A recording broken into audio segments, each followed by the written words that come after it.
Yeah, so Shadows of Darkness, fourth game in the Quest for Glory series, adventure RPG hybrid. Developed, published, Sierra Online, 1993. This is the first and only game of this series to drop the numerals from the title. So technically it's Quest for Glory, Shadows of Darkness, even though it's the fourth game. 4 wasn't part of the title, I guess. As we can see there from the box art. And this takes place in the distant land of Mordavia, which I guess is based on Eastern Europe. A world full of undead that is a mix of Slavic folklore and Lovecraftian horror. Lovecraftian. Oh, and awesome, John Rhys Davies is a narrator. That's really cool. I didn't realize that. So that's really awesome. I'm a big John Rhys Davies fan. And it's the first game in the series with voice acting, which I'm particularly appreciative of coming off of Peppers, where my throat's definitely feeling it after all those days of voices. So it'll be nice to take this one off from a vocal perspective.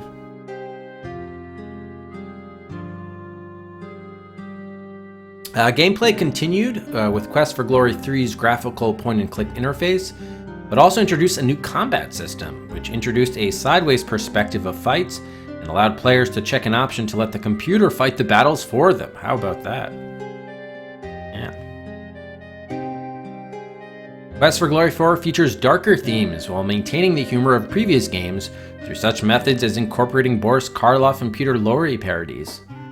Revolving around a dark cult summoning an unfathomably large evil, the game was a far cry from earlier villains such as Baba Yaga. Additionally, the undead and Lovecraftian monsters differed significantly from the lighter monsters of earlier games. There were, however, vampiric rabbits, perhaps even Vorpal bunnies, reminiscent of Monty Python and the Holy Grail. The game was inspired by gothic fiction, old horror movies, and books about vampires and werewolves, as well as Anton LaVey's satanic rituals.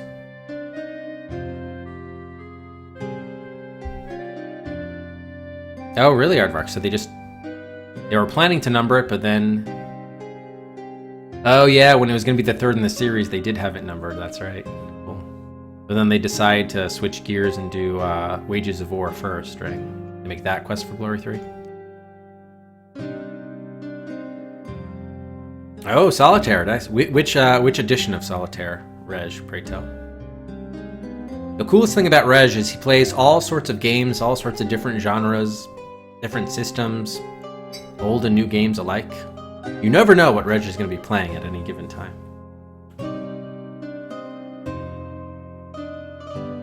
Development for the game ran late, which forced Sierra to ship the game with inadequate testing.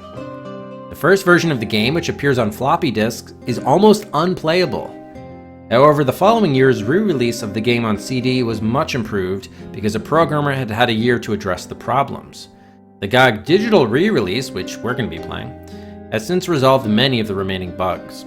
According to one of the game's directors, Corey Cole, Quest for Glory 4 was developed with a budget of $750,000.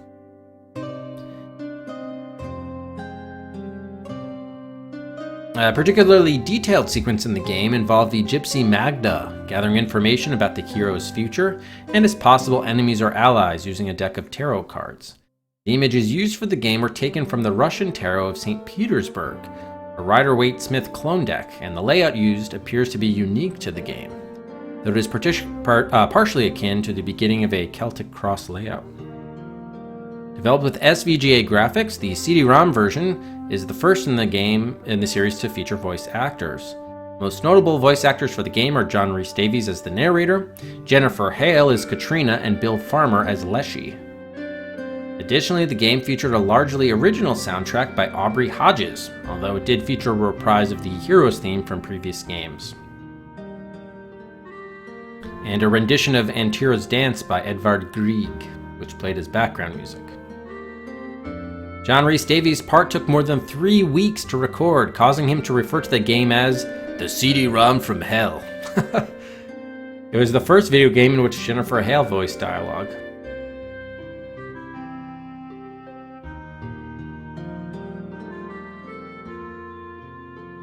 The game was originally released in December 93 on 9 3.5 floppy diskettes to accommodate gamers who didn't have a CD-ROM drive. Pressure to adorn shelves before the holiday season marred the first release with bugs that frustrated the earliest players. Other factors were that the game was ambitious in scope and complex in design compared to other adventures, and Sierra's adventure game technology, the SCI engine, had been undergoing significant revisions during development. Fortunately, the main release soon followed, in September 1994 with the CD version.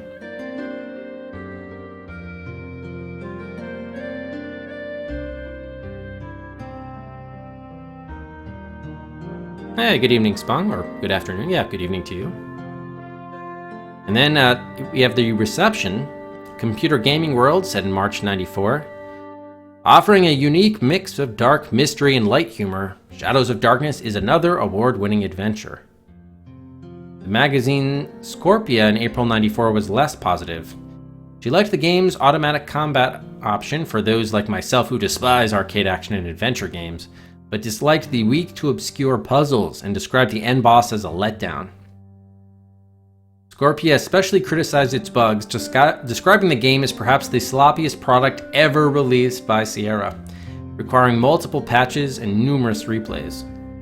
He reported that the game's premature release for financial reasons had hurt Sierra's reputation for releasing solid products, and hoped that this is a one-time event and that Sierra is not going to join the ranks of other companies, too numerous to mention, who release shoddy product knowing they can get by with patches and upgrades, and who make pay testers of their customers. But she concluded that Shadows of Darkness was a disappointment.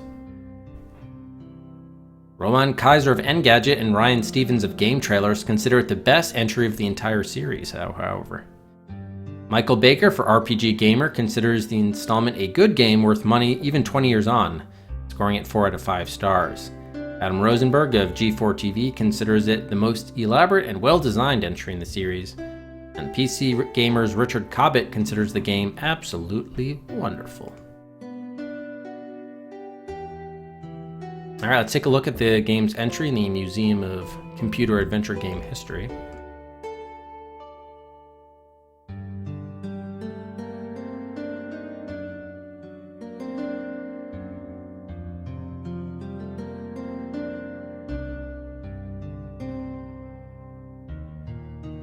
Recurring payment date 2706. Oh, is that meaning June 27th? Yeah, I'll have to look at it. Yeah, how's it going, Matt? Matt, thank you for the host. Yeah, it is the Jennifer Vale. A fun-filled adventure where you make the rules.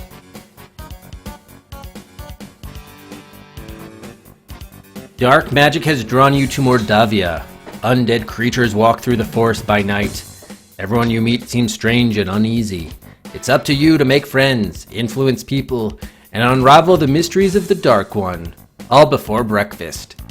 Shadows of Darkness cover the land. It's time to be a hero again. 110 different exotic areas meeting over 30 unique, amazingly animated denizens of Mordavia. Yeah, no, that wasn't said. That was an owl, but not Cedric specifically.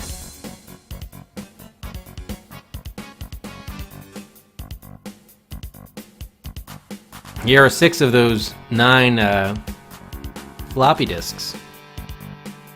There are the other 3. We got the complete set. So this game came not with 1, not 2, but 3 manuals.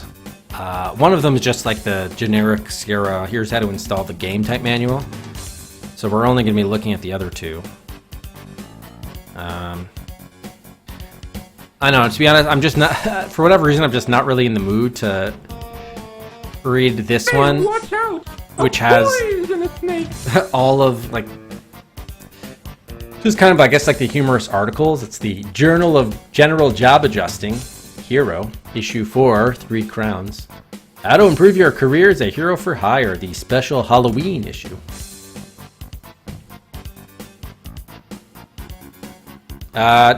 Timer's not running because we haven't started the game yet, Shikai.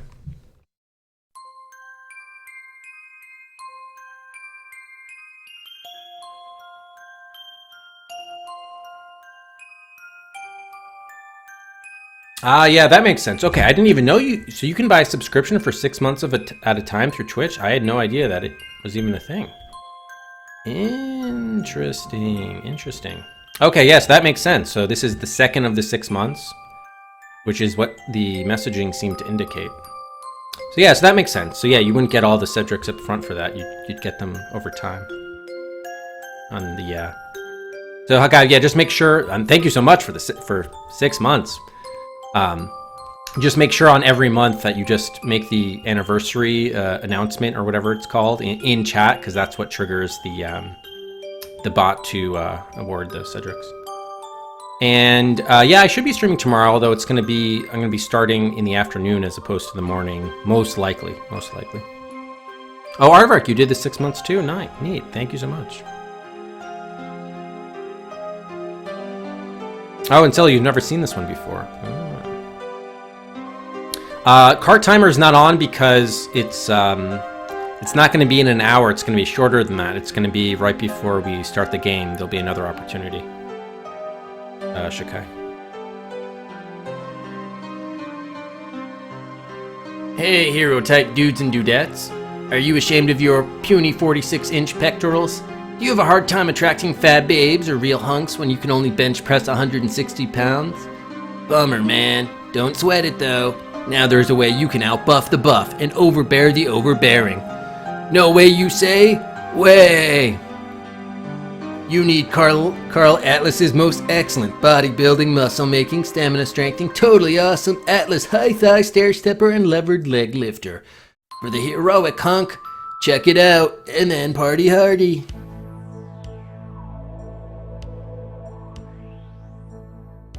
Exactly, Hakai. It's a special dude and dudette offer. So yeah, it's got a bunch of. They actually kind of laid it out like a real magazine.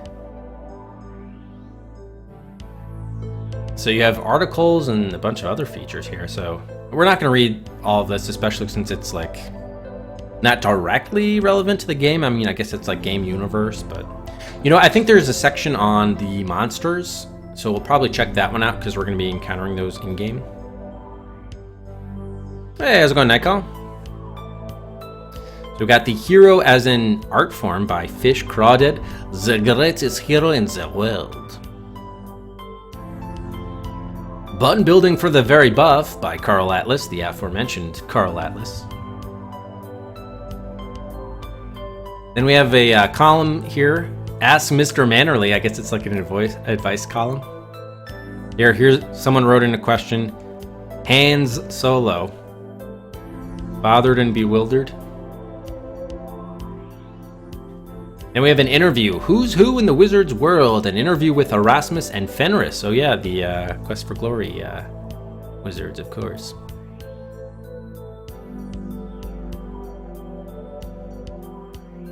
Wow, really, Solo? Even in this century? Yo, Adrian. It's been a while. How you doing?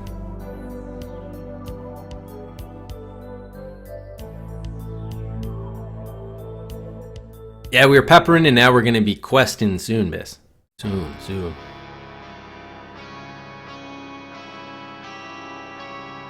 Yeah, Adrian.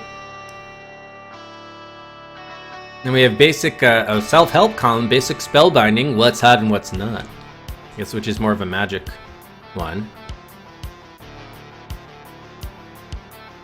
And we have Education Confessions of a Master Thief by Matt the Cat McMaster.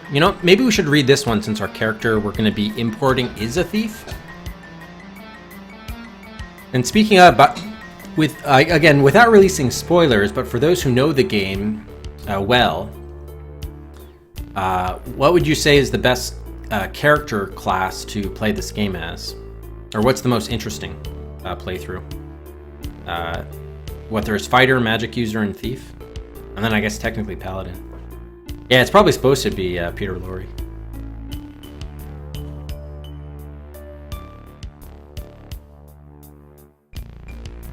Oh, your favorite one ever. Wow.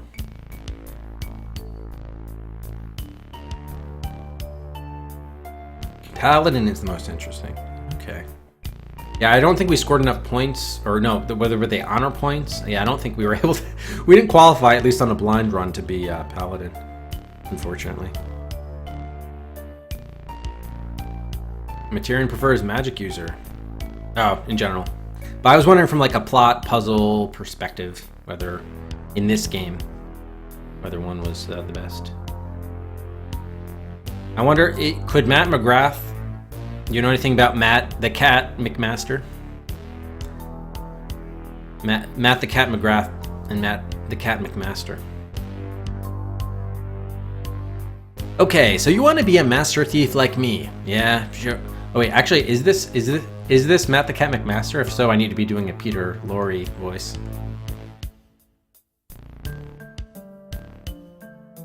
Okay, so you want to be a master thief like me? Yeah, sure, I do. I heard it 1,000 times before. So you work on your climbing, your sneaking, even your lockpicking, and think you're really hot to trot.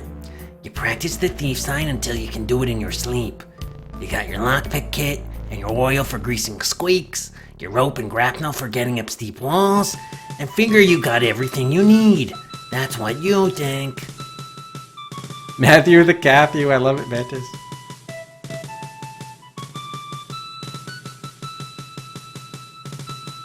Let's get this straight. I'm a real master thief, and I know a lot more than punk kids like you.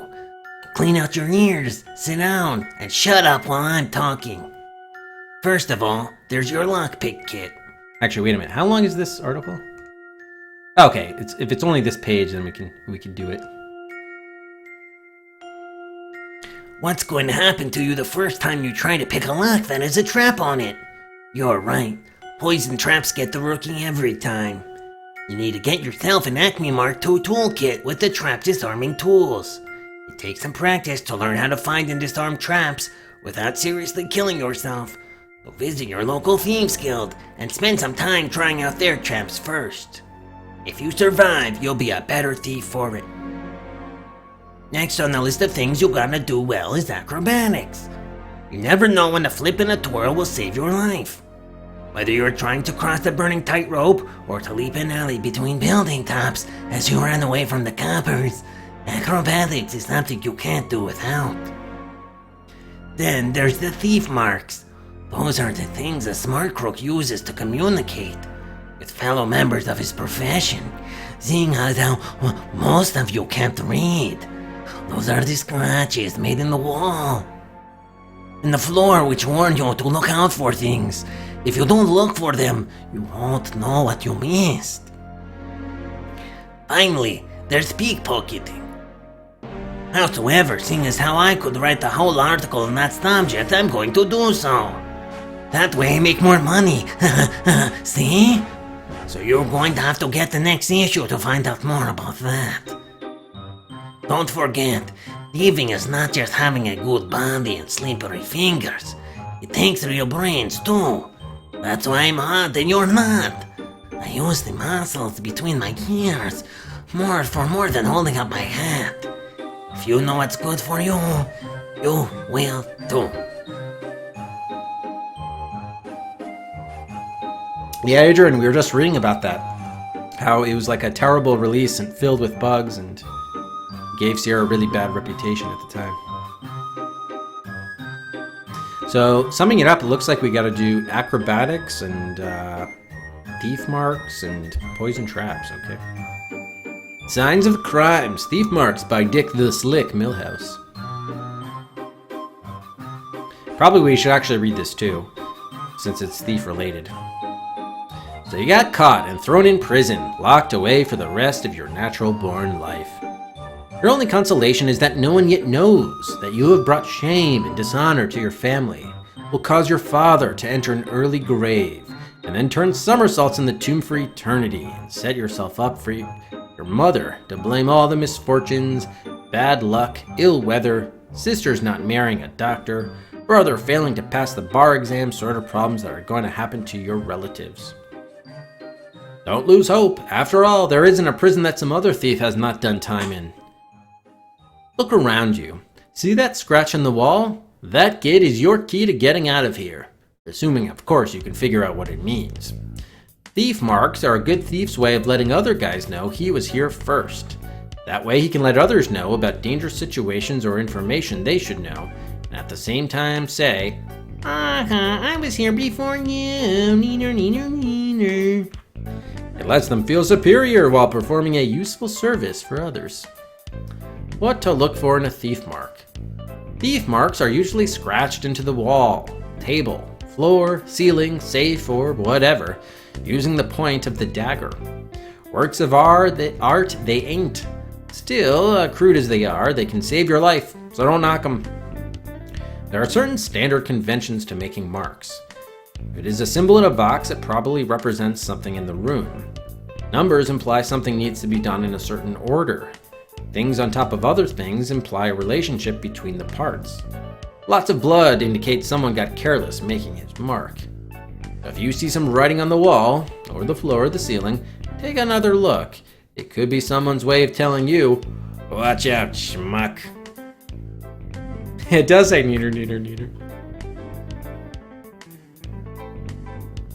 Hey, Quark, your computer was too good to finish the game. Wow. Did you have the buggy original?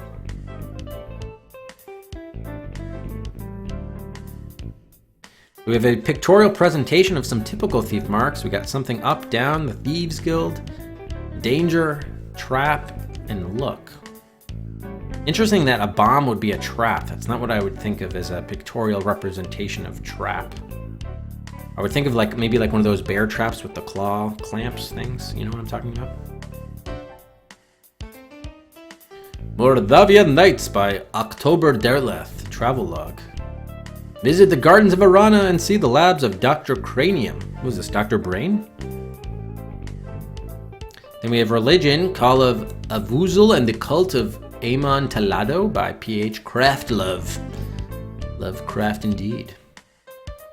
When aeons pass where the dark things lurk and mindless servants do meaningless work, the ancient man will develop a quirk, and everyone else will just look like a jerk. Then shall Avuzal arise from the murk.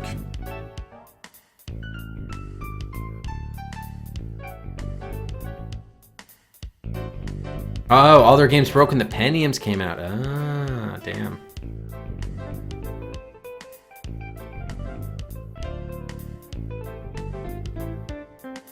Avuzal rather than Cthulhu. Then we have, in the Society section, Mythical Monsters of Mordavia, Folktale or Fallacy by Robert Graves. The Domovoy Leshy Rusalka. We might need to read this. Okay, yeah, here's all the monsters. Maybe we'll just... oh, here's the hint. See your local oracle for a bit of future gazing, or get our handy hint book at your local software dealer. Tired of bullies pushing you around? Quest for Glory 3, Wages of War. If this doesn't make you feel like a hero, we'll come down to the beach and let you kick sand in our faces.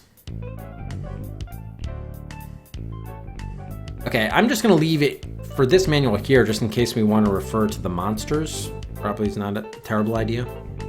Just to get the basics on them when we do encounter them.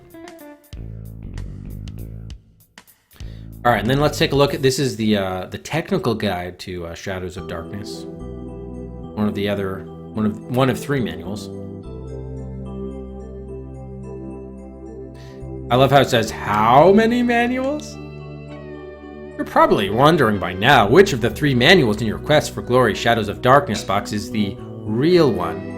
Actually, the answer to that depends on what it is that you seek. When they talk about the differences. Oh, and they say about the magazine we just read, kind of read portions of. Hero, the Journal of General Job Adjusting. That's the fun game manual. Written from the viewpoints of fellow adventurers, the journal will teach your character everything he needs to know about his skills and spells, as well as some useful tidbits about the land of Mordavia. It's a good thing your character happened to pick this up shortly before being magically transported here, isn't it? We've hidden a number of game clues, oh wow, within the text of the journal, damn.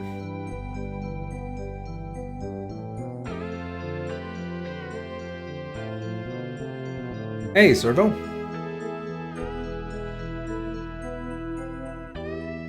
Too many manuals. Part of the review. What is Quest for Glory?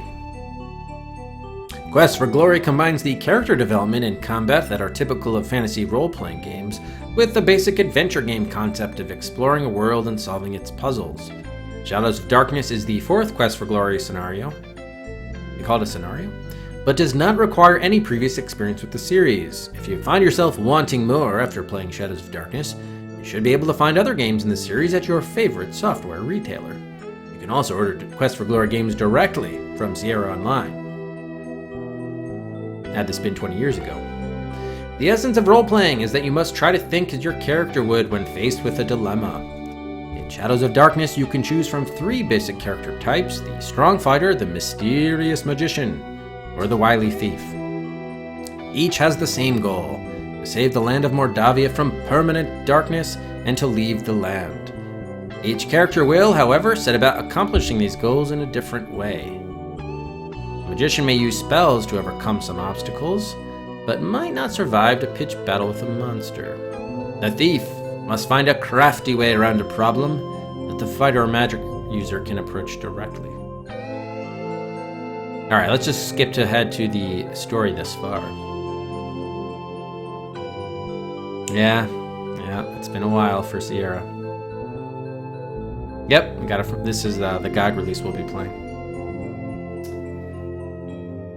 You begin your quest for glory as a graduate of the famous Adventurers Correspondence School for Heroes. Poster in your local Adventurers Guild read, "Wanted hero, no experience necessary. Visit beautiful Spielberg, fight monsters, defeat brigands, reward and title Hero of Spielberg." Oh, this is a recap of the first 3 games, isn't it? Yeah. Sounded good, especially the no experience necessary part. That was before you learned that being a hero meant fighting vicious monsters, solving puzzles and evading traps, having to walk miles through the trackless desert, and generally working your tail off. As you rescued the Baron's children, Elsa and Bernard, from enchantment, you learned that the brigands were only part of a larger problem. The Baron had offended Baba Yaga, a powerful ogress, and her curse had caused disaster throughout Spielberg Valley. Only when you used her own magic against her to drive her out of Spielberg was the land once again free from her enchantments. Then you traveled with your friends Shamin, Shima, and Abdullah Du, on Abdullah's magic carpet to the mysterious desert land of Shapir. There you fought against the elemental forces of nature themselves to guard one city and release another from the evil rule of the wizard Ad Avis. You also made more friends, Rakish the Liontar Paladin and Uhura, the Simbani warrior woman among them. The wise Sultan Harun al-Rashid adopted you as his son for your heroic deeds there. In Quest for Glory 2.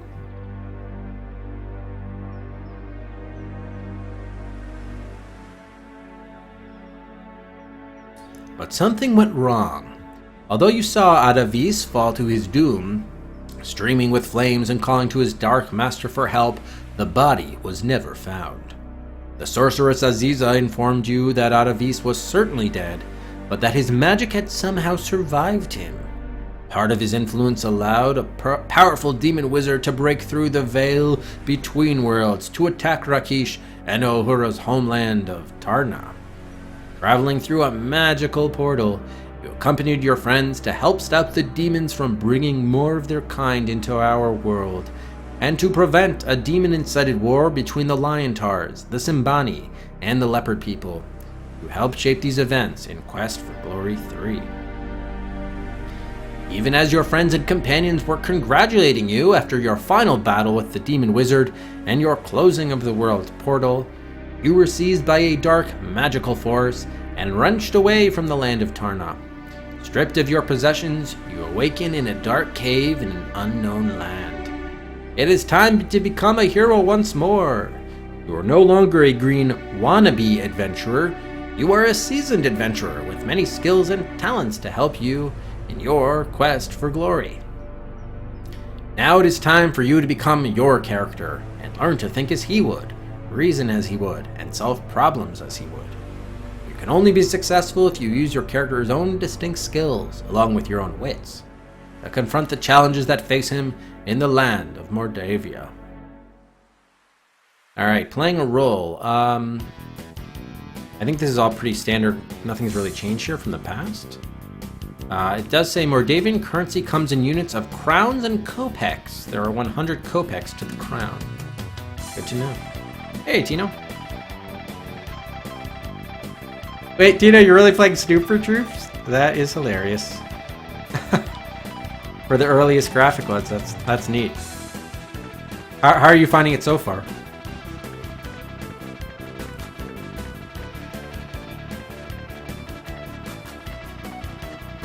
You can use money in your pouch to purchase food, lodging, and adventuring supplies. The amount you can carry is determined by your strength and the weight of your equipment. Carrying too much weight will slow you down and impair your fighting ability. If for some reason you are in a hurry, we can run. Alright, winning the game! When you complete Shadows of Darkness successfully, you'll be given the opportunity to save your character for use in Quest for Glory 5. Which, unfortunately, was Windows only, right? The saving grace, well, I don't, maybe not much of a saving grace. We'll have the fan game Quest for Glory 4.5, which is eligible to be picked. And number 2 is, I guess we could have Quest for Glory 5 be a new option on the Windows special votes whenever we have the next one. I guess, would we get to 150 games beat or 1,500 followers first? Probably 150 games, I would think, for the next one. Oh, you need the manual for it. Okay, cool. I think Below the Root, it's got to be what, early 80s too, right? 80, maybe 84 for Below the Root. I think Robot Odyssey was 83, right? All right, we already have created a character, so we don't need to worry about that. We're going to be using the Thief. Yeah, we are going to be importing a character from a previous Quest for Glory game.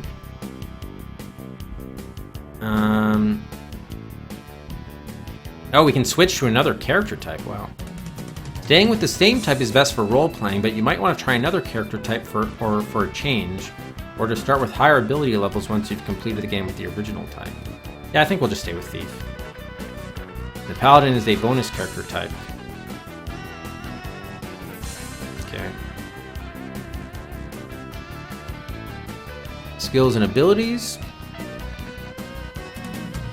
We got Strength. It's always good to refresh ourselves on the skills and what their actual significance.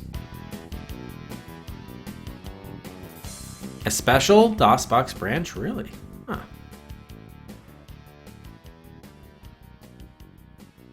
Alright, so we have strength is important in performing physical activities, especially combat. The fighter must be strong to be effective. Intelligence enables the magic user to successfully learn and cast spells, benefits all characters when engaged in mental activities, such as outthinking opponents in combat. Agility is important during combat and vital to lockpicking and stealth. The Thief cannot prosper without high agility. Vitality determines how much damage a character can sustain and how quickly he will recover from damage and strenuous physical activity. High vitality is particularly useful to the fighter. Luck can aid you in many subtle and mysterious ways and is especially important to the Thief. Honor is a measure of the honorable deeds your character has performed and the reputation he has achieved. The Paladin must constantly work to maintain and increase honor. And we have our skills. Weapon use determines the character's ability to land a successful blow in combat. Parry is the ability to block an opponent's blow using a weapon or shield. Dodge is used to avoid a blow by ducking or sidestepping it. Stealth is the art of moving quickly and discreetly, taking advantage of shadows. I think with stealth we can easily grind, so we probably won't allocate points to that one. Picklocks, the same thing with picklocks too. A skill that allows a character to triumph over locked doors, chests, etc.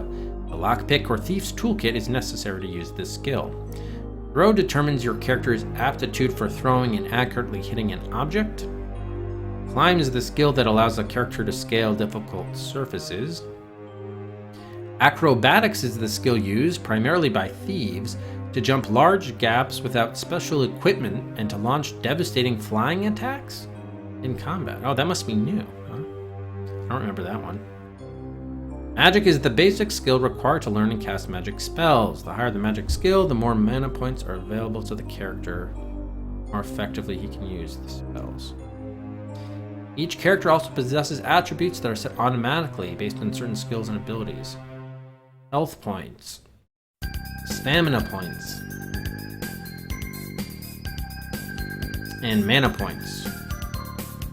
Communication aids your character in bargaining and in talking his way out of trouble.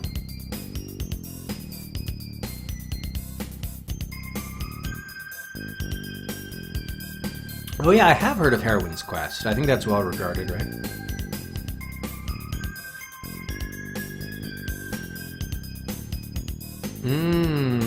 Interesting, Tina. Huh. Interesting. Alright, then we got a status bar.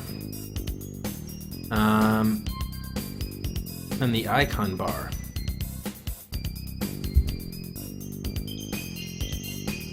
The top cursor.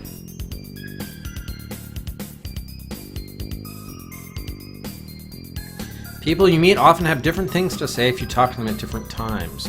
Conversation is a crucial part of Quest for Glory, so be sure to visit and talk to characters often. Especially after you've been involved in events that might affect them.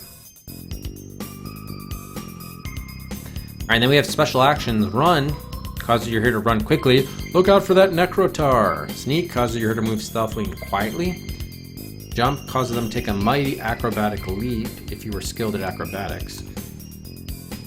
Rest to sleep or rest for a short time. Character allows you to look at the character sheet. Hourglass tells you the current game day and time. Question mark will give you a definition of other icons. Okay. Magical spells. We don't really care about too much. We have look, do. Oh, those are magic things. The control panel skill level. A skill level lever. The skill lever is unique to Quest for Glory. Set it near the top for a serious challenge. Monsters will be tougher, some puzzle harder, and so on. The normal setting near the center provides a fair challenge, while the easy setting near the bottom generally makes the game easier to play. I guess we'll probably do normal, which I would guess is the default, but we'll take a look. I didn't realize the game had a difficulty level like this. Well, yeah, thanks, Tito. I mean, it's definitely based on... it definitely is, obviously, the crux of it, or the core of it, is Moby Games. But yeah, we've been building on there with games that are not in the Moby Games database. And when I say we, I mean collectively. A lot of people continue to contribute games on the Discord and the Game Updates channel. Travis, thanks very much for the host.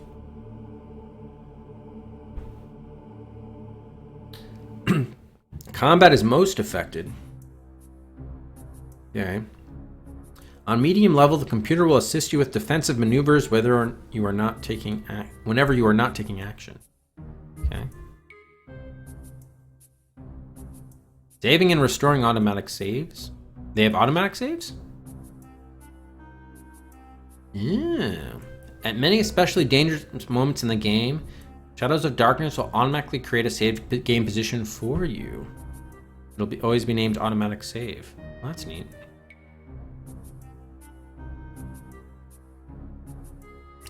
Cool. A little bit forward thinking. Well. Okay, they're not very good. Okay, thank you, Cor. I won't. I wasn't planning to, but it's good to know they exist.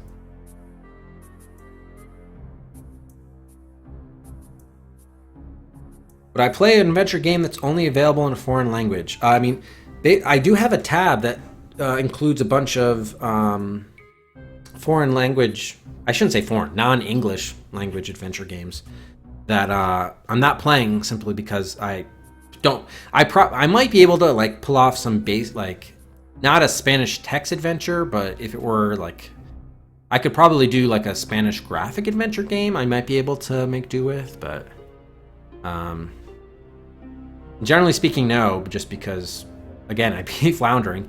Now, if we get to it someday, maybe we'll, if there are people who are experts in the language that could be, could be on like Discord voice chat and, be translating and doing like live translation and stuff, maybe we can make it work for some of the cool games. But no, they're not specifically on the list, Materian.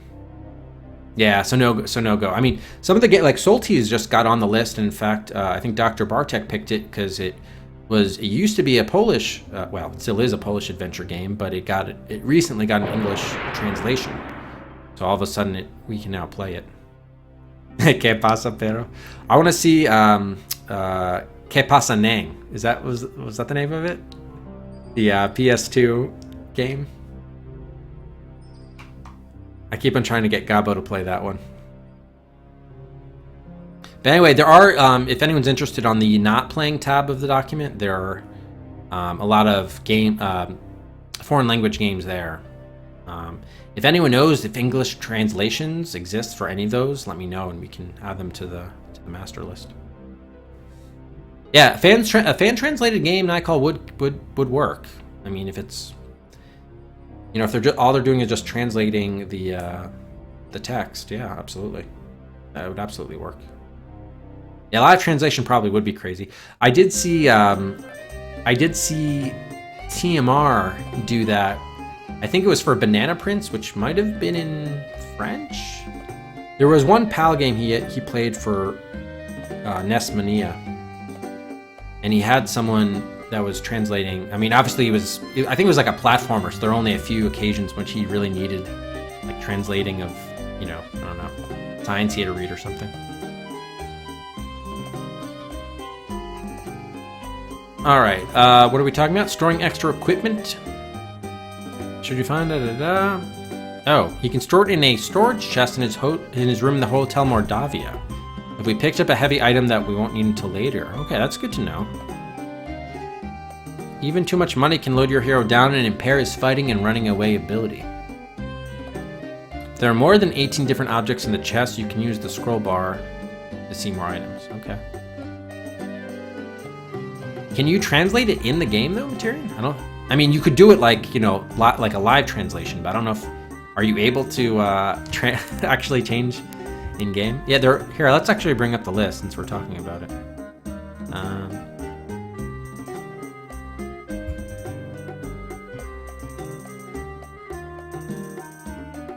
Yeah, so here you see, these are the ones we're not playing, which includes both like compilations of games that are already on the list or some stuff like that, or like collections and things.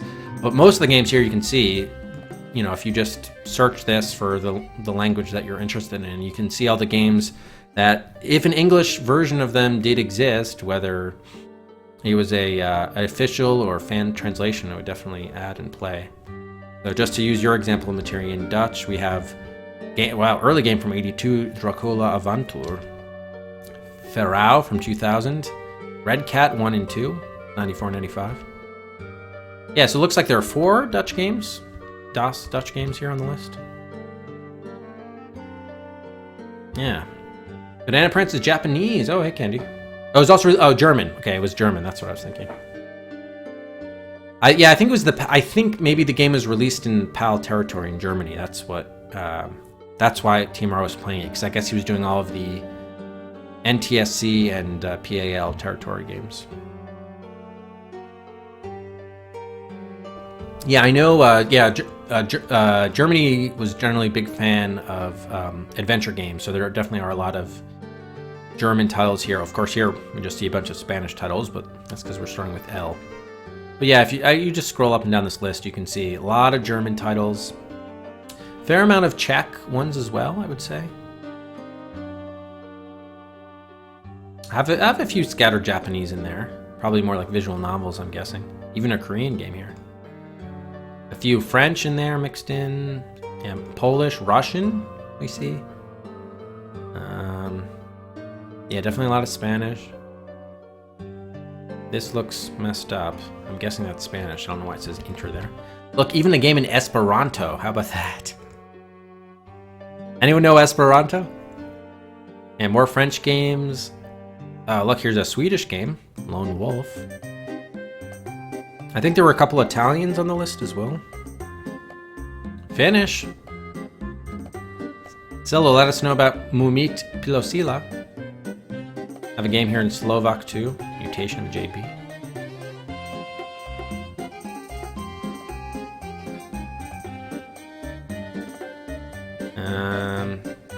Yeah, there's another Italian game. What was the name of the game Goaty was playing? The Pompeii game? I wonder if I have that listed here. Maybe that was too late and was a Windows game only. Yeah, mostly German though. Mostly German. Oh yeah, Arvik, you were thinking about the Pompeii game too, yeah. Yeah, I don't see any Welsh games on here. Entirely German Zach McCracken fan game. Nope, the Zach McCracken is on the Showdown though, Core. That is hilarious. Was that the sequel? Was that the fan-made sequel? Oh, there's more than one? Wow. What was the name of the Pompeii game? I've forgotten the name. Oh, there it is. Pompeii 8079. There it is. Yeah, it's on the list. So.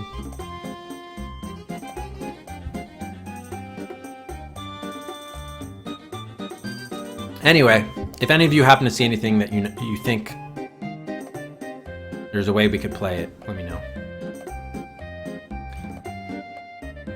All right, where were we? Conversation. Okay. You have several sets of choices in a single conversation. Most cases will be the same list. Sometimes, however, will be a new list because the previous question is just like a conversation tree. All right, then we have puzzle windows. Number of game scenes and situations, such as removing the trap from a chest or trying to get into Dr. Cranium's secret laboratory, give you the opportunity to solve visual puzzles. Many of these puzzles are presented in puzzle windows for your convenience. All puzzle windows have three common features. They each have an exit button to come back later. Oh, a question hint button, which give more explicit clues. If you asked for too many, generally 5 hints on the same puzzle in one session, the game will simply bypass the puzzle entirely. You don't get puzzle points for that, so we want to avoid that. We want to avoid hints altogether if possible, of course. Yeah, that's right. Yeah, thank you, Morgan, for giving the heads up on Donkey Island. I think I did add it to the same list, didn't I? Didn't I move it to the... Yeah, Secret of Donkey Island. 90. Yeah, it was Czech only. So I moved that. Because some of these games have English language titles, so I originally had them on the master list, but then it became apparent later on that, yeah, like Secret of Donkey Island, that there was no English version of it available. But some of these, like Lone Wolf and other things, you have English language titles. Miss Kadam, Megacorp. Anyway. Most contain a chest button to allow you to use inventory items where appropriate. Good. I want a puzzle window. Is first text explaining the nature of the puzzle. Okay, then we have combat. The world is full of monsters and villains, and if you want to stay alive long enough to become a hero, you really ought to learn how to fight them. A clash will occur anytime a monster comes near enough to strike your character. When you encounter a monster, you'll have to react quickly. You can throw daggers or cast an appropriate spell while the monster is still at distance, or you can engage in it with your sword, dagger, or axe when it comes close enough. Timing is the most important element of combat strategy. Try to strike when your opponent is open, anticipate his attacks. Game switches to a battle screen. All characters have the run away icon.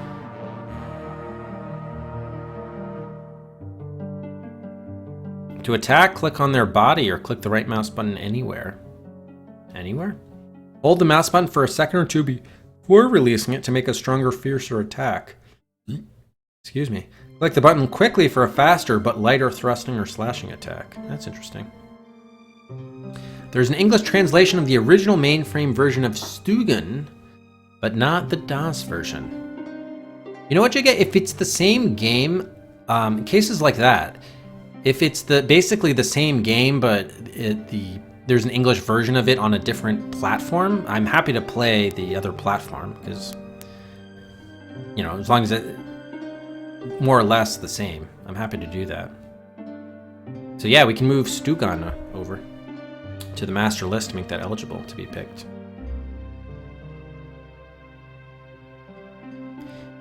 Oh, Scylla says it has almost no text, would be perfectly playable. Yeah, if there's situations like that too, where maybe we just need someone in chat who knows like basics just to tell us, you know, help us decipher the menu and a few things here or there, but they'd otherwise playable, I'm happy to add those as well.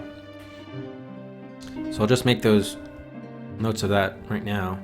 For Stugan and Mumnit Pilosila. Gonna have to get better at my Finnish pronunciation here. Oh, sweet. Thank you. Appreciate that, Chica. Hey, Sumo. Well, a few minutes away, and then you'll be able to make some buys. First commercial release of a Swedish-developed game. Oh, neat. Okay, cool. All right. Clicking the button quickly for... Yeah, right. To retreat, click to the left of your character. Click on your character to have him defend.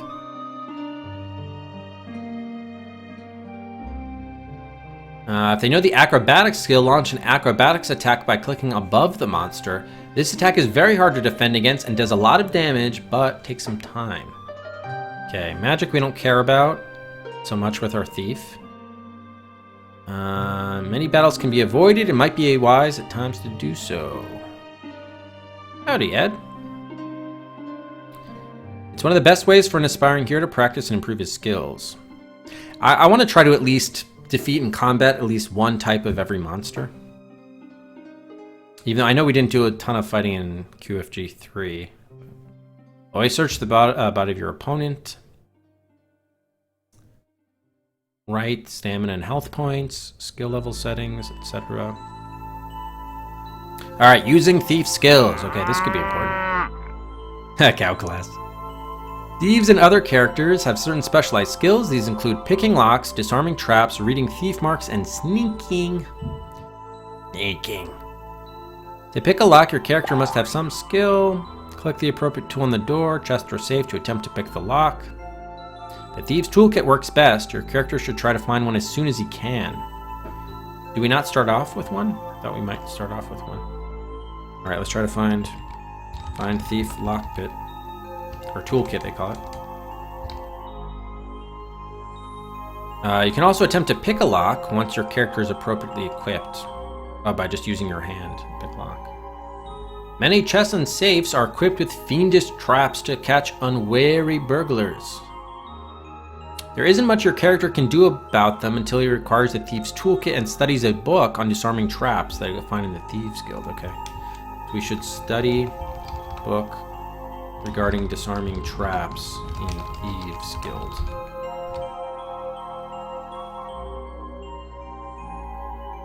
Once he has these, attempt to disarm a trap by clicking the hand cursor, then select Disarm Trap or Search for Trap. The most common trap disarming process is represented with a 3x3 grid on which colored lights continually flash. Click on the lights to get 3 of the same color in a line in any direction to disarm the trap. Oh, so it's like a little mini game? Creating 3 in a row with unmatched colors will set off the trap. Okay. Thieves also have received training in reading thief marks. These crew marks are often scribed by thieves to help them remember where wealthy victims live or to help them remember how to get past traps or guardians. Thief marks are designed to look like random scratching to those not trained in their use. Further information and sample marks may be found in the Signs of the Crimes article in Hero, right, which we read. Finally, thieves receive special training in moving quietly and using concealment. To use these skills, select the Sneak icon. Sneaking around town during the daytime will make your character look rather silly, but appropriate use of stealth may also save his life. Sneak around the forest to avoid many monster encounters. Also use stealth when visiting a house to which you haven't been invited. Your character's success at sneaking is dependent on his stealth skill and improves with practice. Alright, now we have a walkthrough. Okay, we don't want to read that. We're going to skip past that. Here we have combat keys. Are there mouse controls or just keyboard? Frostbite? Oh, those are magic. We don't care about that. Escape to run away. I like that one. Okay, we got arrow keys to duck, jump, move right and left. Or no, move right and back. I see, to defend. I guess the character always starts on the left side. What does shift do? Wait, we have to hit shift and up to jump? That's stupid. Okay, and they're in the notes. Well, at least the controls look pretty basic. Oh, didn't they said there was mouse because it's how long you like hold it, right? Yeah. Shit, so to move we have to jump with shift. That's stupid. All right. Okay, so that looks like it's the end of the manual because they're just notes. So that's it. All right, so we're just about ready to start. We'll call last call for time guesses and death guesses at that link there. We'll also open up buys now, so those are back open. I'm going to take a brief bio break, but feel free to make buys, submit your time guesses when we come back. I'll process the buys and we'll count up the guesses and then we'll get underway. So be right back.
Okay.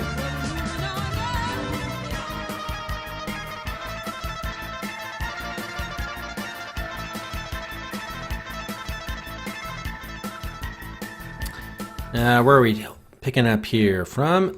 First buy was for Mr. Viking for King's Quest 3 to Eris Human.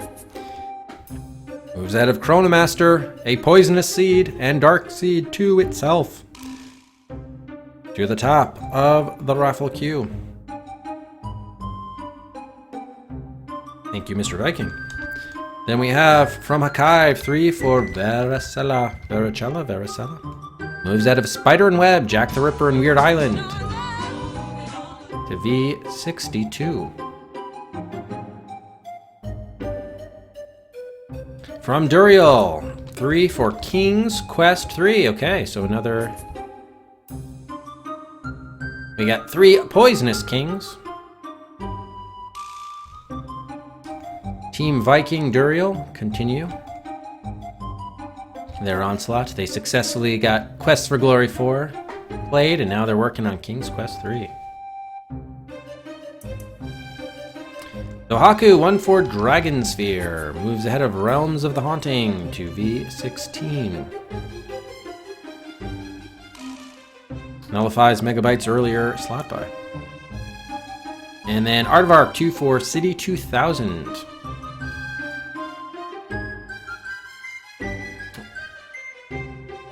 Moves ahead of Rama, the Adventures of Down Under Dan, to R14 on the raffle queue. And Sumo, 3 for Twinson's Odyssey. Moves out of Once Upon a Forest, Star Trek Final Unity, and Bloodnet to V3 on the viewer queue. Dibble, thanks very much for the host.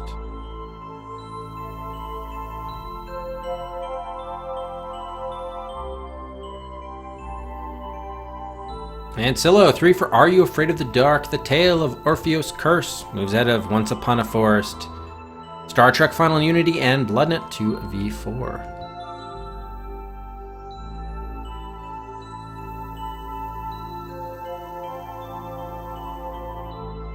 Make it so, number 1.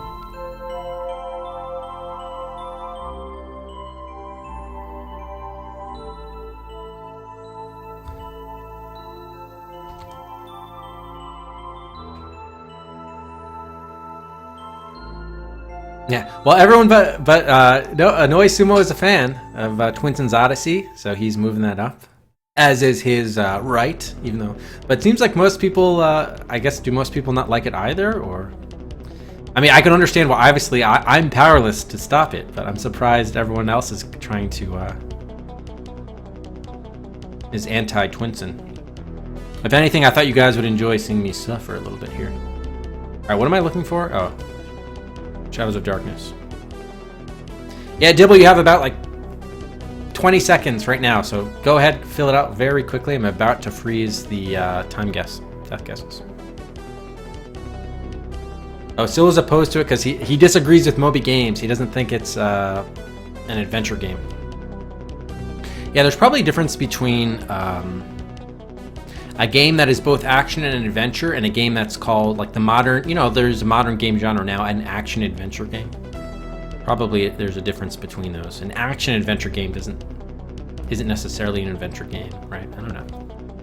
Okay, Dibble got it in. Great. All right, so let's go ahead and freeze. We're no longer accepting responses.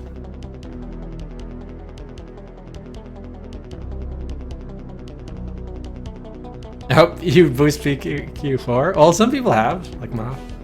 BDR left it. That was a chilling article that I think Silo, you shared that on the Discord, right? It was that PQ4. Well, it was kind of like the story behind it and how Sierra got Daryl Gates to be attached to it. That was pretty insane. It's gonna make playing the game a little bit more difficult, that's for sure. I mean, I generally knew about the controversy, but not quite in that level of detail, for sure, and how it manifests itself. How Daryl Gates' presence manifests itself in the game. Anyway, I'm sure we'll read all about that in advance of starting it when we get to it.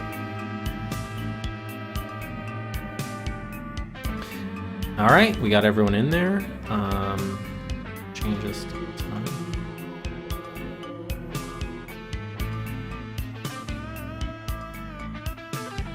Duration.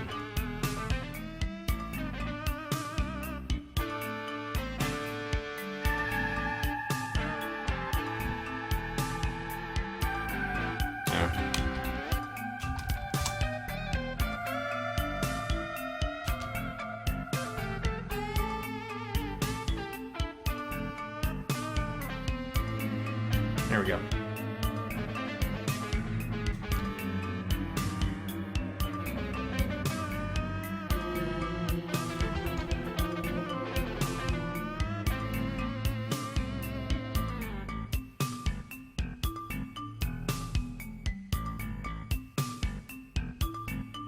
All right, and then death count.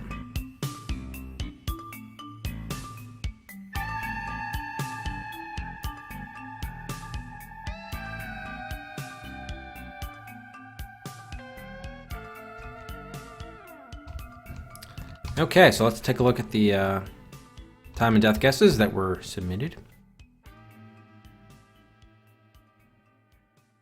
Here's what you stand to win, depending on how close you were.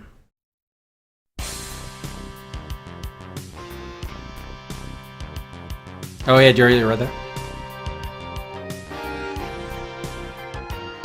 Yeah, it's whatever Moby Games is going by. I do it so I don't have to make the call, because I don't want to be held accountable. Alright, so Classy Fellow, the low guest at 8:40. Glitch, the first over 9 hours. Freeware, 10 hours. Akago and Zohaku, each at 12 hours. We jump up to Shikai, 13 hours. Chris, the first over 14 hours. Materian and Servo, 15 hours. Morgan, 16 hours. Hikanja, 17 hours. Duriel, 18 hours. Lester and Reg, 20 hours. Travis and Candy, 21 hours. Dan, 22 hours. Knox, 24. Cow, 26. Boss, 31. And Noble Works, 33 hours and 33 minutes, the high guess. So definitely seems like with these guesses that were submitted, this is definitely going to be a longer game than the other games in the series. Out of curiosity, let's see, what's the longest Quest for Glory game we've had so far? Okay, Quest for Glory 3 was 12 hours and change. 2 was 20 hours. That was a long one, 20:45. Quest for Glory 1 was 11 hours. Although that was a repeat of Heroes Quest, the original, which was just under 14 hours, so... Alright, so this might not be the longest one, we'll see. Yeah, the 2 was a long one.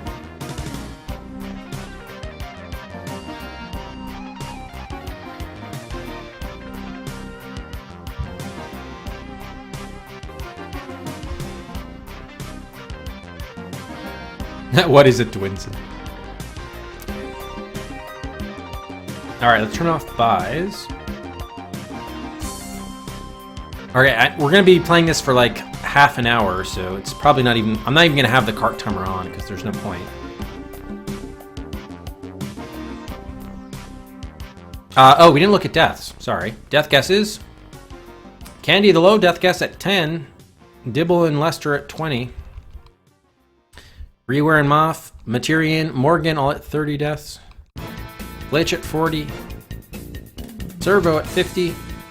Noble the first over 60. Reg 70. And Zohaku the high death guess, 77 deaths. Oh yeah, I saw your remark about what is it, Twinson. Yeah, it's a character from the Little Big Adventure / Relentless / Twinson's Odyssey series. Okay, so I think we're ready to get going here. Let's do it.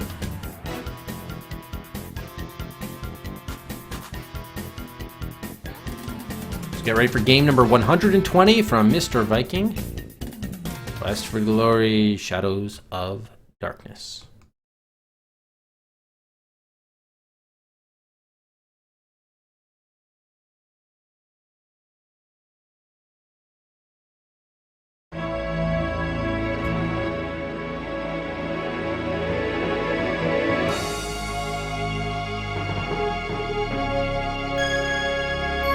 Oh, Dark, you just missed it. Sorry.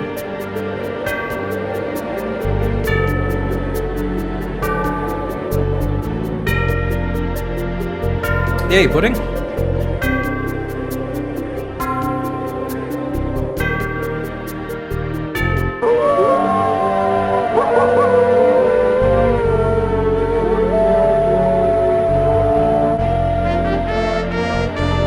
Okay, I think we're going to want to import our character here. Please insert your saved character disc from any of the first 3 Quest for Glory games into the disc drive, so that your hero can make the journey to Quest for Glory, Shadows of Darkness.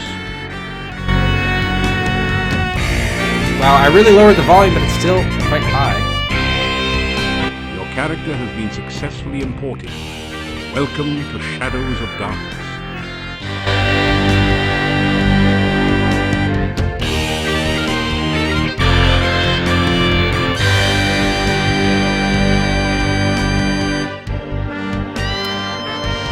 Apologies, everybody, for the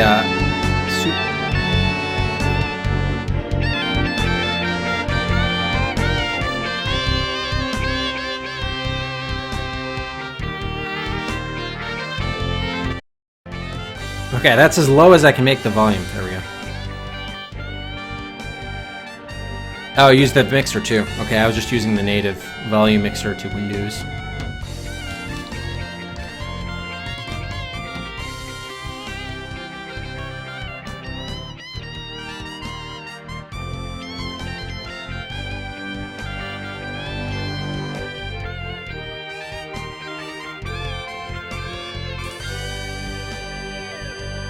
It is great music, that's true.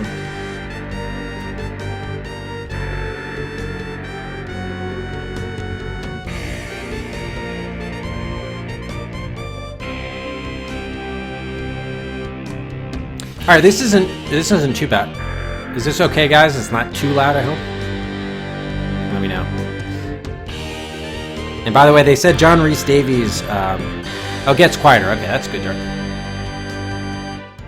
John Rhys Davies spent 3 weeks recording his narration for the game and was so pissed. Called it the CD-ROM from hell or something. All right. Yeah, I think we want to go with the thief, so we'll continue. All right, so we have 100 available points. Okay, we can increase any of these things, not the health, stamina, or mana, though. Okay. Oh, I clicked out. Oh, I see. I clicked out of the window. That kills the.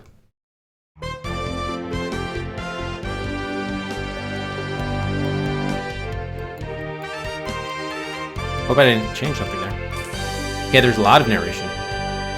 All right, we know we want to, for the thief, we need to work on agility needs to be high, and luck.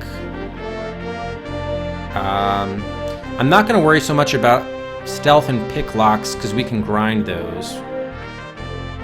So I'm not going to worry about that too much. Same thing with throwing and climbing. Acrobatics we might want to improve actually. Not sure about that. So if we have 100 available points, agility is already pretty high, which is good. Our magic is shed, but that's fine. Alright, let's work on the luck. How do we... Oh, we have to right click. Okay, increments of 5.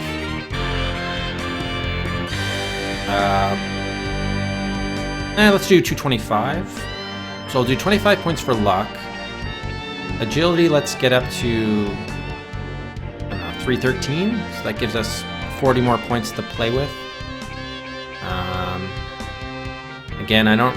Maybe let's get acrobatics at least. I don't know, 180.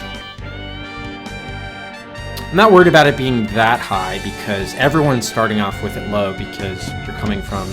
It's a new skill entirely, right? Can't change honor. That's right, Pudding. Yeah, we do have to get the lockpick death by trying to pick our own nose. True. All right, we got 10 more points, right? Should we go for higher? You know what? Intelligence could help us. Let's do 5 intelligence. Communicate. It's better to be lucky than good. We'll do another 5 to luck. I think that's good. All right, let's go.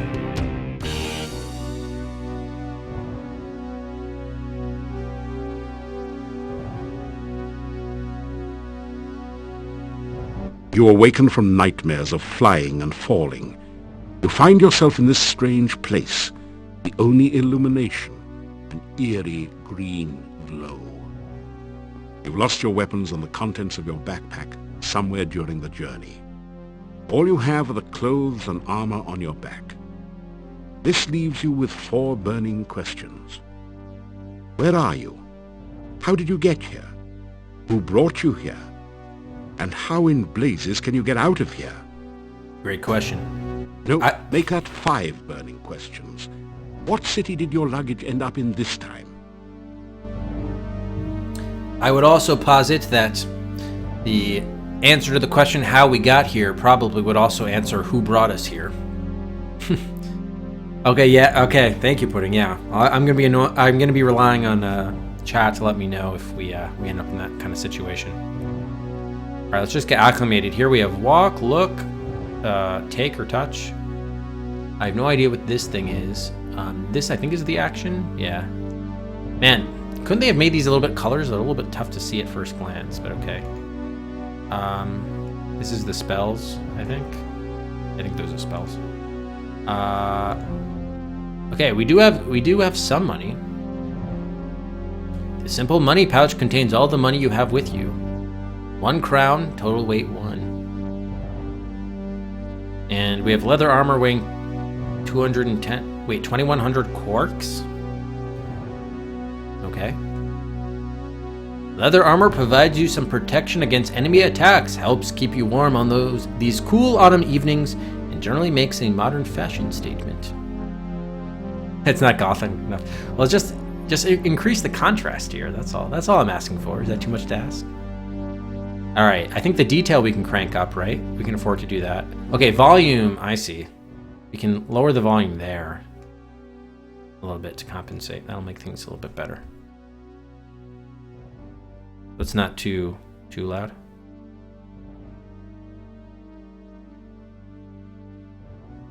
Okay, speed, probably want to be like close to high. Skill, we're just going to do the default, which is the normal.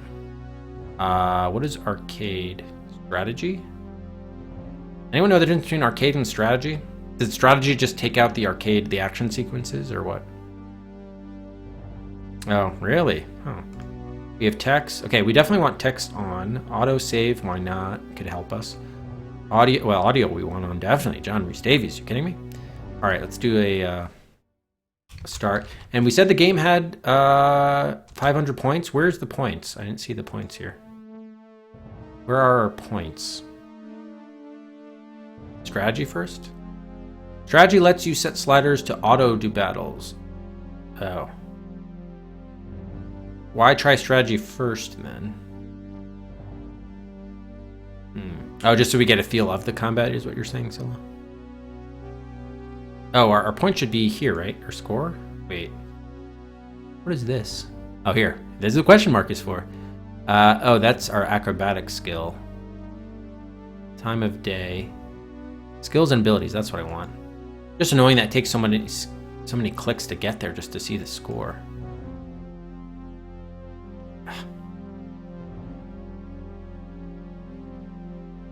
Jeez. Does anyone know, is there a hotkey that we can just use to get here? That would be a lot better. Okay, so these are our starting things. Okay, our score is 0, as expected. Cool. All right, let's take a look around. It seems to be a kind of stone valve acting as a door to the passageway beyond. A stone valve as a passageway, okay. You are in a large cave, dimly lit by glowing lichen on the walls.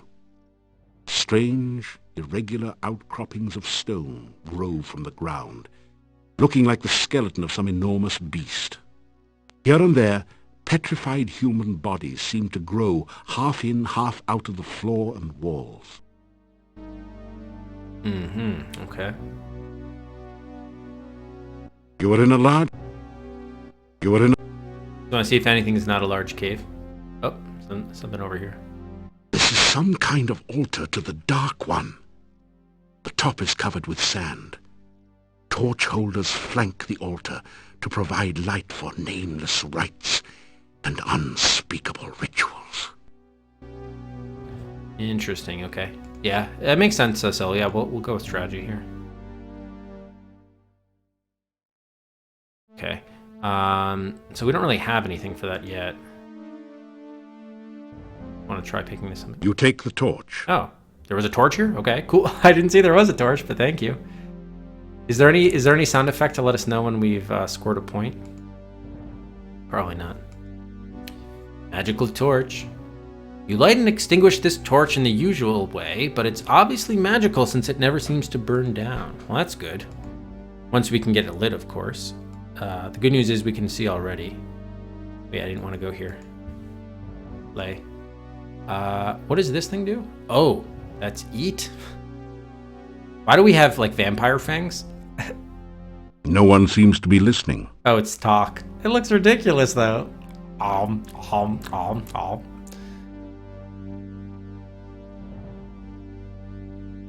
Okay, I just want to see if we got points for picking up an item, but we did not.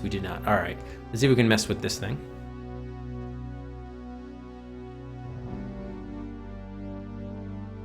Oh, actually, hang on. The valve won't budge. If you had a bit more light, maybe you'll be able to see how to open it. Okay, so we need to get more torches. What is it? I guess this thing also has something. Is there another torch in that one? Gotta find out how to light the torches. This torch is firmly embedded in its holder. Yeah, okay. Oh, I may need to lock my mouse here, I think. Alright, it'll work. Yeah, let's see if we can... Actually, can we just go like that? No, it doesn't do anything. Okay. You put the torch back in the sconce. Oh, they're fun little animations here with these icons. No, get it back, please. You take the torch. I just wanted to figure out how to light it. You put the torch back... Ah, damn it. Okay, so don't take it from there. You take the torch. I mean, it's not lit already, is it? That didn't do anything useful. No, it didn't. I have a feeling we're going to be hearing that quite often in the game. That didn't do anything useful. Okay, fine. Alright, is there anywhere else we can walk? Are there any... It's hard to see where you can walk and not walk. Are there any other screens or areas we can go to here? No. What are the bounds of this Lovecraftian hellhole?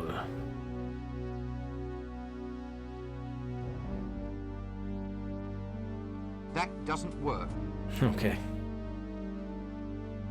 Is there anything we can do with these skulls in the middle? It's a rotted, Oh. ancient corpse, half buried in the cave wall. Half buried, but half unburied, that means. You find 30 assorted copper and gold coins on the body. Yeah, I'll take those, thank you. So actually, yeah, the nice thing is you can go like this to see if there's something there to do. A brief search reveals a piece of hard grey rock, which you take, and some coins, 3 crowns and 13 kopecks. Nice, okay. Maybe this is used like flint? Actually, it doesn't really make sense with it. Well, you take flint and steel to make a spark. You only have the flint. Got it, yeah. I was going to say, I'm like, wait a minute, using that directly against the thing, I don't think it will work. Okay, fair enough, fair enough. All right, let's see what else we can search here. We know that we can't get the torch from here. Might be able to get something there. Hey, The check. altar feels strangely warm to your touch, but leaves a deeper chill somewhere within you. Within me? There's nothing in the torch holder. What about this other, the bigger one? There's nothing in... Okay, that's just still the torch holder. Fine. That didn't do anything. Nothing? That didn't do... Oh, I love this. That did... I'm gonna have fun with you over these next few days, John Rhys Davies. I can tell. We're gonna have a lot of fun together. Okay, is there anything else we didn't search from this guy? Different area. You find nothing else useful on the body. Okay, thank you for clarifying. That didn't do anything. I don't know if these are objects I'm supposed to be interacting. That didn't... Maybe I'm just clicking on random point. Okay, maybe this is not... These are not hotspots the way I thought it was initially. Clearly. So we still need a light torch. So we have flint. We're just missing steel now is the problem to get the torch lit. Maybe one of these things is kind of like steel and we could just bang it. That didn't do anything useful. You attempt to light the torch using your piece of flint, but you don't have anything on which to create a spark. You'll need to find something made of steel. Yeah, that's what I'm trying to do, game. Or John. That didn't do anything. There's nothing in the torch holder. Okay, so probably it's something I just need to... There's an item which is not visible to the naked eye, but if we go searching around these corpses, we're going to find something made of steel. You search the desiccated body. The only There you still go. usable item is a dagger which you pick up. However, lying around the bones are some coins. 5 golden coins. Each have a crown stamped onto them. And 13 small copper coins, each stamped 1 kopeck. Yeah, there's not a whole lot of contrast here to know, like, what's something of interest and what's just kind of like background art, you know? That's the troublesome part. All right, so, this on this. You scrape the flint with your dagger, creating a spark. You strike a spark with the flint and dagger to light the torch. Da da da da. Okay, so that must be the points sound effect. Is a flat-handled dagger suitable both for close in fighting and throwing? You have a small gray piece of flint, much like the one described in your famous adventurer survival course manual in the fire starting section. You vaguely remember something about using flint and steel together. We already looked at the torch, right? Yes, okay. Right, it never burns out. That's good. Wait, what is this? What did I just pick up here? What the hell? Oh, is this supposed to be the torch? What is this, a bowl? You trim and clean your fingernails. Neatness counts. What? What am I carrying here? All right, let's see what's the... I really wish there was a shortcut to reach this screen here. Okay, we have 8 points. So we'll give out like 1 Cedric for every 5 points. Oh, it's a bug. Weird. Yeah, I'm like, what is this thing? Okay. So now we should be able to have the light to see. It's interesting that we have green fire, by the way. I guess it's hotter than standard fire. Somehow. Oh, it's Force magical? the sphincter open with your dagger and pass through. Oh. Thank you. You've made it into a large chamber. Stone valves, like the one you just passed through, apparently block 3 other passageways. There is a huge stone altar in the center of the room, and an exit to the south. I hope I didn't miss, by the way. There probably could have been other items in that room we didn't pick up, but oh well. I guess we can always go back there. Yes, Victor. The rough stone altar is covered with dark stains as of blood long since dried to powder. You feel a creepy, uneasy sensation whenever you pass near it. A stone valve blocks this passageway to another part of the cave. You're in the heart of the cave. Stone valves close off passageways leading in all directions. In the center of the chamber is a bleak stone altar covered with dark stains. Dark stains. Lovely. Oh, this could be a thief mark here. Saw a symbol. Ooh. Those scratches on the cave floor look deliberate. Yes. They must be a thief mark. They must be. All right. So okay, we know that that the arrow is something downward. What was the circle? Let's bring up our handy dandy manual. Okay, we don't know what circle is, but it's probably something. So let's figure out what it is. I tried to dig downward or something. You're in the heart of the... All right, why don't we get a save here? 8 sort of central cave. We know how to... Yeah, fortunately, we do know how to decipher that. What is this thing down here? You're in the heart of... Okay, nothing. Yeah, again, it's just hard to tell is this a... A flock of winged creatures emerges from the cave entrance. Uh-oh. And they don't look friendly. Can we try to get a death? Oh shit, it's a thing. Aggressiveness, magic use, defense, special attack. What? They didn't mention these.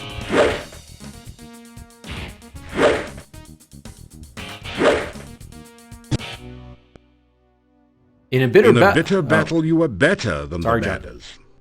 I was better than the Kick some butt batters. too. Why, thank you, John. Thank you. Binge watch Sliders. Oh yeah, Sliders are great. The dead bodies of the batters are flea-bitten and very smelly. Smelly bats. The batter wasn't carrying any valuables. Besides, its body is really gross. Yeah, that's... Oh, wow. So they really made it a lot more complex than Duriel, huh? It doesn't budge. That didn't do anything. Those scratches on the... Can we interact with this at all, or... Oh, no, just close it. So what do we have that we could go down? Maybe the dagger? This does not seem to be the best place to do that. No, indeed not. Indeed not, sir. Did we get point for winning our first battle? This, I really wish they would have the point total, you know, surfaced on the screen. Like, would it have killed them just put like a little number there in the top right? I mean, we have like, I guess these are our stamina and mana and health points. Couldn't they just put on the right there the score? Maybe that's reserving it for another slider that does, or a thing that doesn't exist yet, another meter. Oh, you don't directly control them at all? Oh, Oh, it's just strategy mode has the sliders. Yeah, I think I probably prefer the arcade one then. Kind of weird otherwise.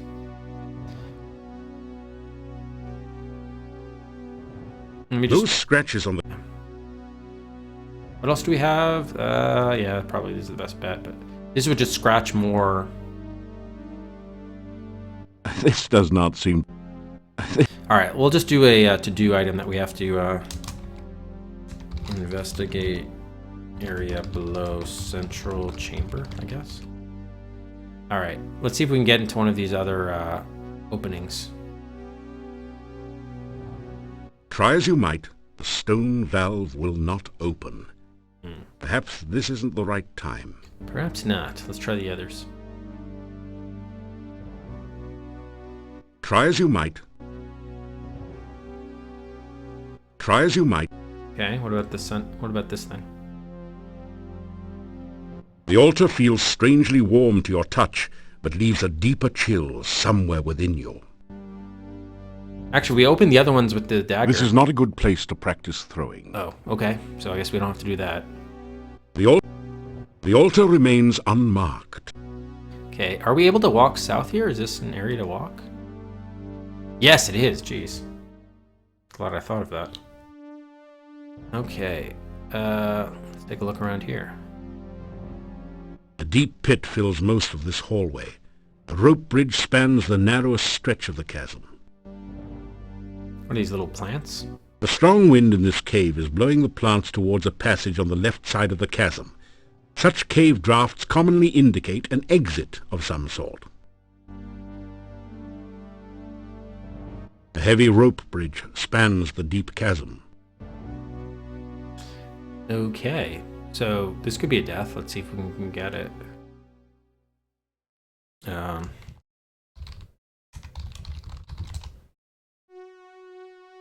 Let's burn the bridge. Rope bridge. Take the rope, test the rope, walk the tightrope. Enough already. So probably if you walk it without testing it, you might die. Let's see. Yeah. Wait, what? We didn't die. Wow.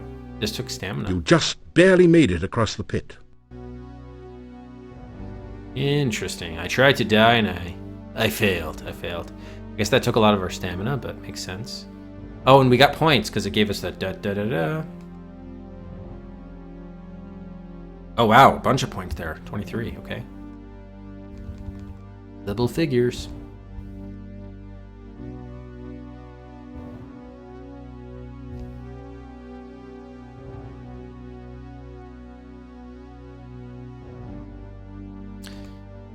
Okay, let's go here.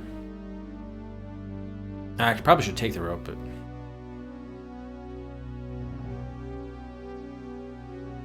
You slip through the mouth of the cave, just in time to avoid being crushed by its closing jaws. Whew. And there's someone waiting for us here. And we're automatically crossing the step. You are alive!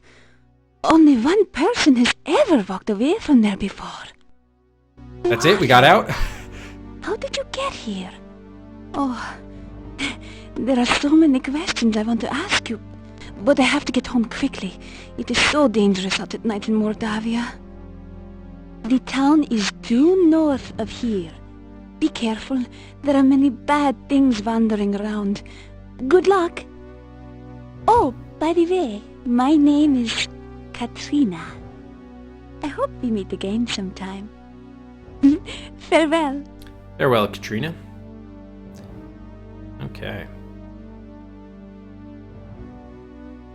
I wonder what skill it is. Probably the acrobatic skill, I guess. Hi, Katrina. Was that the tutorial? All right, so we're gonna save there. Yeah, unfortunately, we only got through 26 minutes, but a good start. We'll be back probably tomorrow afternoon with the continuation of Quest for Glory 4. So we're gonna host up Kogu, who's doing a educational 12-hour marathon of educational games for his retro challenge, doing NES, SNES, Genesis, or Mega Drive games. That's probably all the ones that would have educational titles on them. So let's give a bonus Cedric here at the end of the stream, and thank you all, as always, for watching. We'll do it for a short but a sweet day 1 of Quest for Glory 4. We're a thief. We're going north of town. I imagine we'll be back there later because we got to explore those other 3 openings. Probably some other areas in the cave we could have gone, but look forward to going to the town, checking out the Thieves Guild, getting the sense of Mordavia. So thanks everybody always for watching. Have a great rest of your weekend, and we'll see you tomorrow afternoon for more Quest for Glory Shadows of Darkness with John Rhys Davies on the DOS Adventure Quest.